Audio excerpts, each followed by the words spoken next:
L'écart salarial entre les hommes et les femmes, finalement, il n'est pas très élevé, on va dire, par rapport à la moyenne de l'Union. On a 9% d'écart, et la moyenne de l'Union européenne, c'est environ 16%. Mais, encore une fois, si on regarde un petit peu plus loin, on a en fait un écart salarial beaucoup plus élevé si on le calcule sur base annuelle. Ça veut dire qu'on prend beaucoup plus en compte le temps partiel.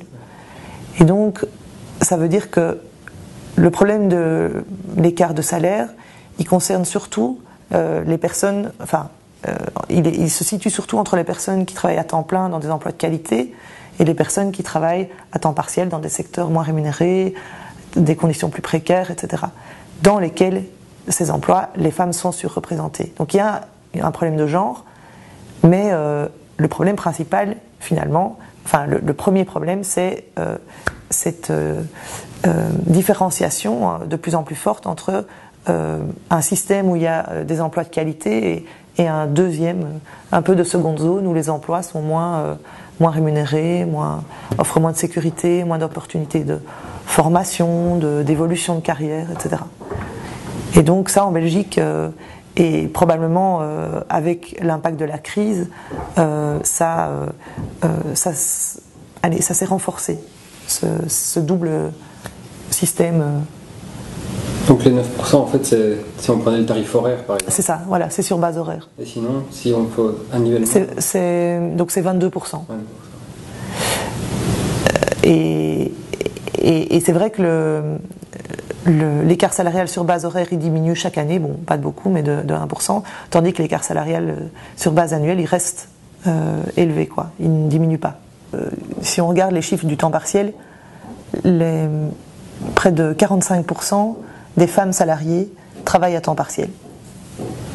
Donc, et seulement un peu moins de 10% des hommes salariés. Donc vraiment, c'est vrai que ces dernières... depuis les années 90, le taux d'emploi des femmes a vraiment très fortement augmenté. Et bon, il reste bien inférieur à celui des hommes, mais il a augmenté. Donc les femmes sont plus présentes sur le marché de l'emploi, elles ont plus d'autonomie économique, elles savent plus subvenir à leurs besoins, sauf que dans les faits, comme c'est encore elles qui s'occupent de la majorité des tâches ménagères et de soins aux enfants, et que les possibilités de conciliation sont encore insuffisantes malgré tout, elles travaillent à temps partiel.